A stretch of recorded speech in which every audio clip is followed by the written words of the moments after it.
Olá, aqui Marcelo Sicoli, corretor de imóveis em Brasília, e nesse canal, além dos imóveis que eu estou comercializando, eu vou começar uma rodada de entrevistas com personalidades do mercado imobiliário aqui da capital federal, de todo o Brasil e até mesmo do mundo, seja presencialmente ou via internet. E para começar, eu trouxe o corretor de imóveis Marcos Ribeiro, que também é administrador de empresas, bacharel em Direito, pós-graduado em Mediação, e ele vai falar sobre a venda de imóveis em inventário e também sobre a formação de holding familiar, que é um tema muito interessante e que pode trazer muitos benefícios para quem efetivamente aderir. Acompanhe aí na sequência.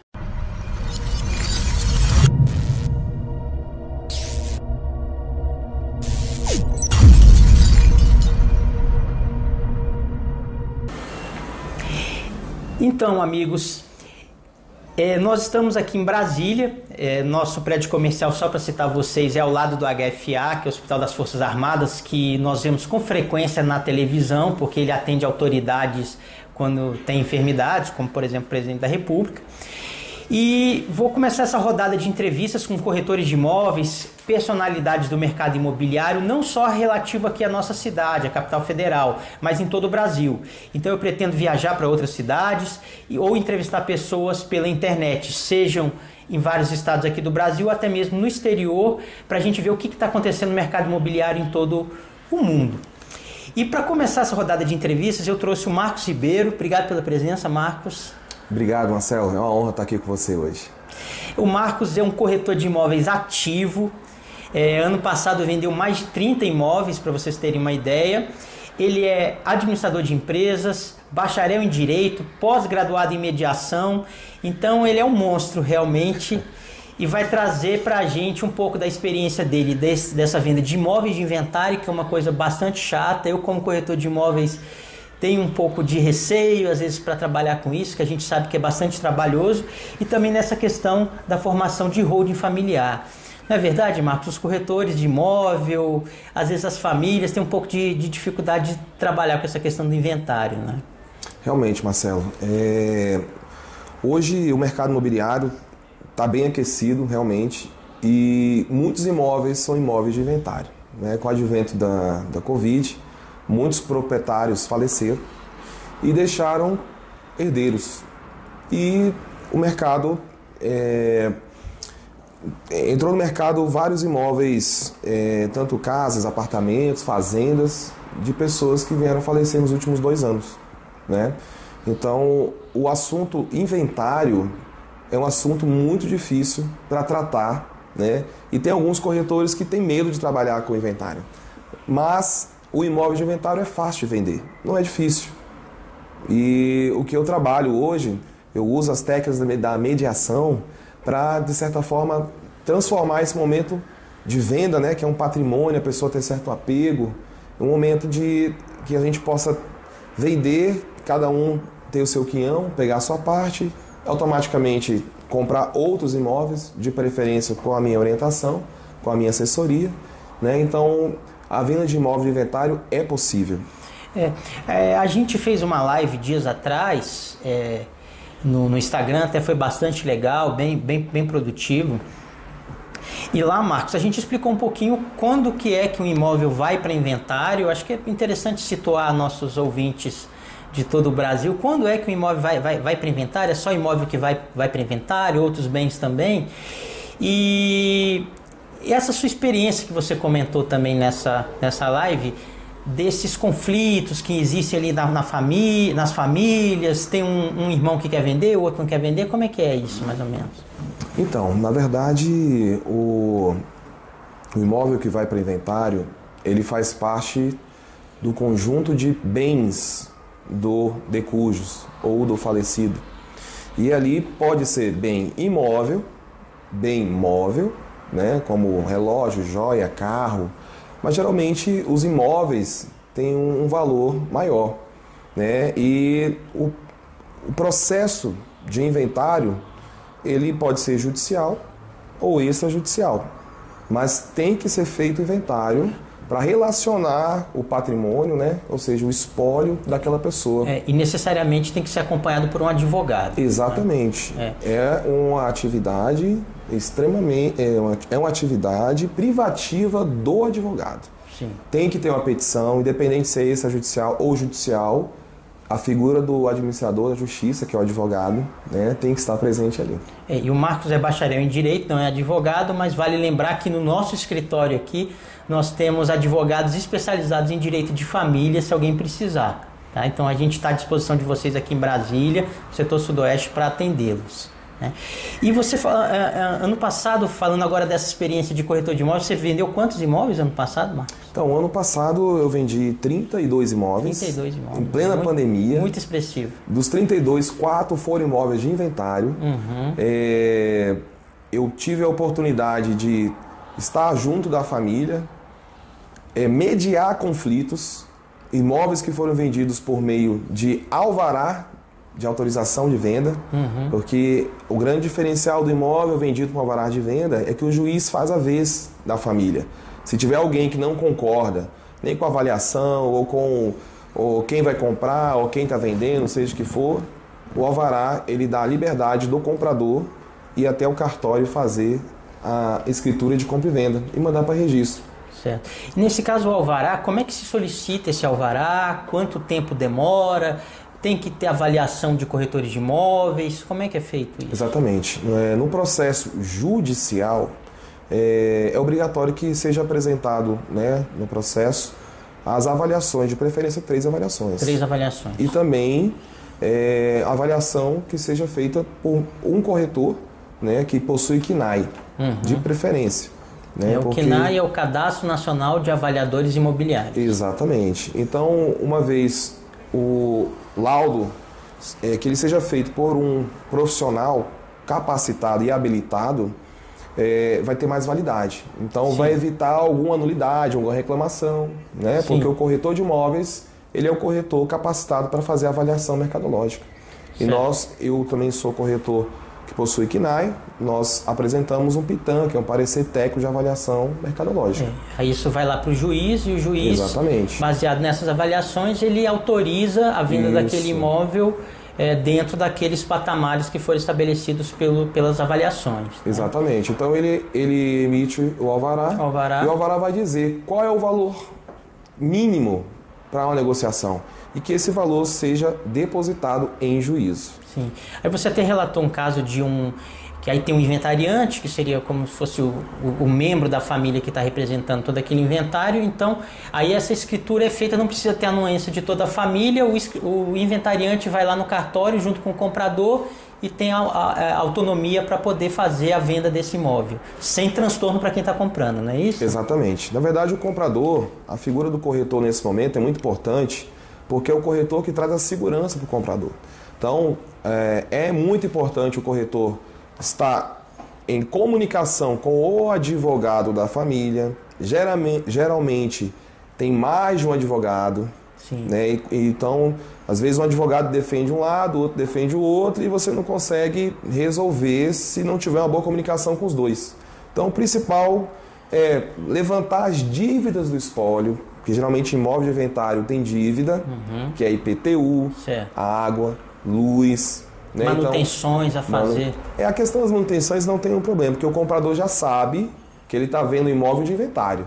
E geralmente os imóveis de inventários não estão nas melhores condições. Porque geralmente o herdeiro, sabendo que não é dele tudo, ele usa, vai usando, e a maioria das vezes as dívidas do espólio são o advogado, o corretor, o IPTU, água e luz. Então nós temos que organizar isso, apresentar para o comprador e, por meio do sinal de negócio, deixar tudo isso quitado para apresentar para o juiz também, na hora de pedir o alvará, apresentar que existe um comprador, ele faz uma proposta formal que vai ser peticionado por meio do advogado, dizendo que tem o comprador, que ali está as contas que o comprador está disposto a quitar para poder solicitar o alvará, e automaticamente, já com ele em mãos, já pode ser feita a escritura de compra e venda. E também registro. Interessante. É um processo um pouco complexo, realmente requer um profissional, mas para evitar esse tanto de imposto, às vezes até mesmo esse litígio que acontece em algumas famílias. Eu sei que o Marcos, além dessa formação acadêmica, ele informalmente é um psicólogo, porque tem bastante paciência para lidar com esses conflitos familiares. Então eu, por exemplo, já lidei com um caso de uma casa aqui na Asa Sul que eram 5 herdeiros, então um dos herdeiros morava de uma forma muito informal na casa, parecia até um acampamento. Então a gente via que ele não tinha vontade de sair, não tinha para onde ir, porque um tinha uma boa condição financeira, o outro não tinha. Então são situações às vezes bem complicadas que a gente se depara. Mas aí existe essa figura do holding familiar, né, Marcos? Que eu acho que de forma geral vem para facilitar um pouco esses trâmites, que já é um planejamento futuro, que o patriarca ou o líder daquela família já pode pensar agora, pensando no futuro, na falta dele daqui a 5, 10, 20 anos. Então está tudo organizado já desde já. Que a gente, né, claro, a gente tem um apego grande com nossos familiares, com nossos amigos, mas a gente sabe que o ciclo da vida é que todos nós vamos passar. E como é que está essa questão do holding familiar, Marcos? Acho que é um assunto bastante interessante hoje em dia. Né? Sim, o assunto holding familiar está em evidência, né? Para quem não conhece, a holding ela é uma empresa e ela tem a função de controlar, ela é uma controladora, né? E tem norma, tem lei. A lei das SAs regulamenta a formação de uma holding. E a holding familiar é apenas uma empresa que administra o patrimônio. E qual que é a diferença? Qual é a vantagem? Uma vez o patriarca ou a matriarca ou a família, por meio de um planejamento patrimonial familiar, eles vão montar uma empresa e o que é interessante é que existe uma imunidade, ou seja, a lei permite a pessoa física transferir o imóvel para a pessoa jurídica sem nenhum custo de ITBI, que é o custo de transferência. Imposto de transferência, que no caso aqui no Distrito Federal é de 3%. Exatamente. Né? É um custo bastante expressivo, especialmente porque a gente está falando de uma carteira grande de imóveis. Exatamente. Então qual que é a ideia da holding? É a família se planejar, né? Já fazer um planejamento sucessório, e que o patriarca ou a matriarca já pode dividir em cotas da empresa, né, o patrimônio. Mas também a lei permite tanto bem imóvel quanto bem móvel. Nós estamos falando de bem imóvel porque o bem imóvel, né, para a transmissão, ele, mesmo sendo por inventário ou venda, tem o ITBI, tem o ITCMD. Então, quando a pessoa possui a holding familiar, e ela aproveita, né, que a lei permite transferir tudo para a pessoa jurídica sem nenhum custo, né, impostos, né, porque a diferença é, quando você transfere para a holding, o custo é muito baixo. Quando existe o inventário, e o inventário vai distribuir para os herdeiros, tem ITCMD, que é em Brasília, 4%, tem advogado, que vai obedecer à tabela, né, da OAB. Normalmente é 20%. Pode chegar a 20%, mas no mínimo 10%. Né? Tem o corretor de imóveis, que vai vender o imóvel. Né? Então, é comprovado que a família, quando faz o inventário, pode reduzir o seu patrimônio de 20% a 30%. Fora o conflito. Que todo mundo sabe que quando tem inventário, nem sempre todos estão de acordo. Nem sempre é consensual. Sim, é verdade. Né? Então, eu acho que é um parênteses muito interessante que você falou agora. Geralmente, os imóveis que nós vendemos, quem mora é um herdeiro. E o herdeiro que mora nem sempre quer sair. Inclusive, quando eu falei da confiança que o comprador tem no corretor, é também a responsabilidade do corretor que assume, né, de forma... poder apresentar para o comprador que ele vai ter a posse do imóvel. Sim. E aí, inclusive, eu tenho algumas experiências, inclusive ano passado, esse ano, de fazer despejos consensuais. É interessante, Sim. Ninguém nunca falou isso, mas eu faço despejo consensual. Eu sento com o ocupante ou com o inquilino e converso com ele e digo qual é o problema da desocupação. Eu sou corretor de imóveis, tenho imobiliária, tenho vários clientes. Então, geralmente, eu arrumo um imóvel para ele desocupar. E quando ele fala, eu não posso sair, eu falei, o que você está precisando? Eu não tenho um caminhão. A gente coloca um caminhão na porta. Então, o próprio inquilino, ou morador, ou ocupante, ele desocupa Ou quando ele não pode, eu levo as pessoas que ajudam. Então, eu falo que é um despejo consensual. Se está com dificuldade, não, eu coloco o caminhão na porta, eu arrumo o imóvel. Então, a segurança para o comprador também é um corretor que se empenha e se dedica a deixar o imóvel desocupado. Sim. Tem solução para tudo, né? Tem solução para tudo. E para fazer essa holding familiar, é necessário um advogado, é necessário um contador? O que precisa? Qual é o profissional que vai elaborar esse plano? A holding familiar, no caso, a abertura de uma empresa, não é privativo do advogado. Quando não é privativo do advogado, por quê? Diferente do inventário. Se não tiver advogado, você não faz inventário. Ok? Então, na holding familiar, existe um profissional que ele vai fazer um estudo do patrimônio, ele vai conversar com o patriarca, com a matriarca, com a família, né? E fazer um planejamento patrimonial sucessório. Isso é muito importante. Então, a família vai dizer o que eles têm, como eles querem fazer, como será distribuído. Tá? Na falta de um dos pais, quem vai representar é a mãe? Qual é a porcentagem para cada um? Porque é interessante sim a figura do advogado ou quem tem conhecimento, porque holding familiar tem um pouquinho de direito empresarial, tem um pouco de direito tributário, né? Direito de família. Direito de família. Então é importante o profissional que vai executar a holding familiar ter um conhecimento, não precisa ser especialista em tributário, porque a holding familiar nós vamos falar de imposto de renda, de ITCMD e ITBI. Então tem que entender para saber explicar, fazer esse planejamento, elaborar o contrato social de uma forma que também não possa vir a prejudicar. Mas na elaboração vai definir o que a família quer, porque existe a holding familiar, que pode ser formada na célula cofre. O que é a célula cofre? É a célula que vai colocar o patrimônio em que a família mora, em que eles não vão oferir nenhum tipo de renda. E a família que possui vários imóveis, que é normal, podemos criar a holding, né, operacional, que é a holding que vai cuidar dos imóveis, que vai oferir renda e automaticamente vai pagar imposto. E tem um detalhe, hoje a pessoa física paga 27,5%, dependendo do valor da arrecadação dos aluguéis.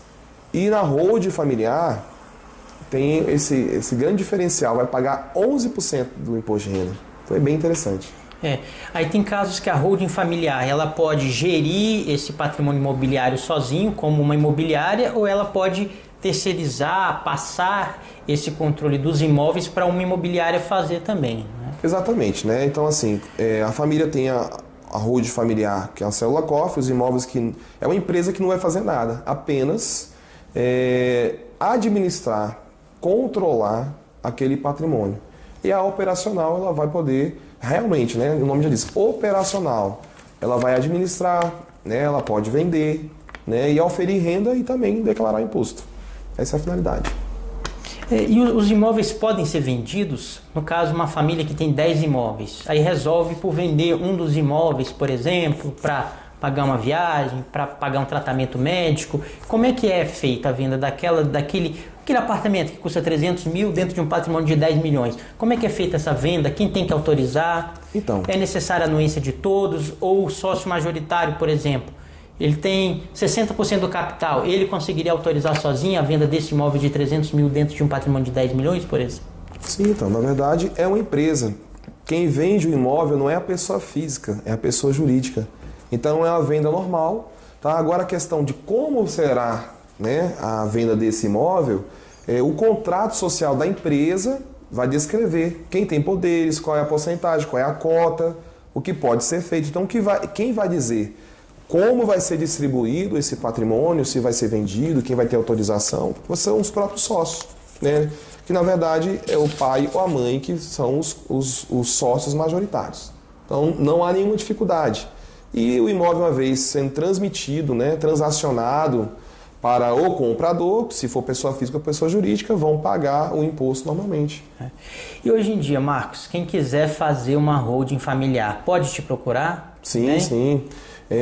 Eu já estou capacitado, já estamos fazendo holding familiar em Brasília, mas pode ser feito em qualquer local.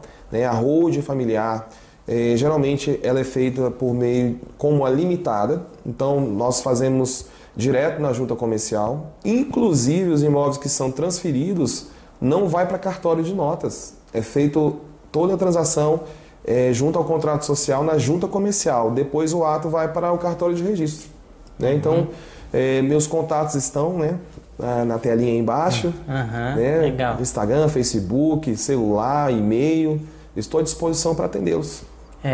Então tanto o Marcos pode ajudar nessa questão da formação da holding familiar, e se alguém tiver alguma questão também complexa, com essa questão de direito de família, nós temos advogados aqui preparados para isso, e o atendimento pode ser feito só pelos advogados ou em conjunto com o Marcos também, que é um grande especialista em mercado imobiliário, um dos maiores especialistas aqui no Distrito Federal de venda de imóveis e inventário, e hoje está plantando essa semente da formação de holding familiares, que é um assunto que interessa aos amantes do mercado imobiliário como um todo, aos corretores de imóveis e à sociedade em geral, né? Sim, eu tenho uma informação muito interessante de passar, Marcelo, que até tenho conversado com alguns clientes e eles me dizem que quando vão conversar com um advogado ou com o contador, que inclusive a holding também não é privativo de contador, né? Não é só o contador que faz. O contador é um profissional que conhece também um pouco do direito, né? A questão das declarações acessórias são importantes, o imposto de renda, né? Então o contador é um profissional que está habilitado a fazer holding, né? Como advogado, né? Então o que é interessante é que muitos clientes me perguntam: Marco, mas o meu advogado falou que eu não posso fazer uma holding. Meu advogado falou que um holding é só para quem é milionário, bilionário. Não, a holding é para aquela pessoa que quer fazer o planejamento patrimonial sucessório. Basta ter um imóvel, basta ter um patrimônio, que você sabe que na sua falta, a sua família vai estar protegida, porque a ideia da holding familiar também é proteção, é blindar o patrimônio, né? Então, essa é a grande diferença da holding. São aspectos muito interessantes. Então, a gente está dando só essa pincelada geral. Obrigado, Marcos. Obrigado a todos que chegaram até aqui e nos vemos em breve. Obrigado.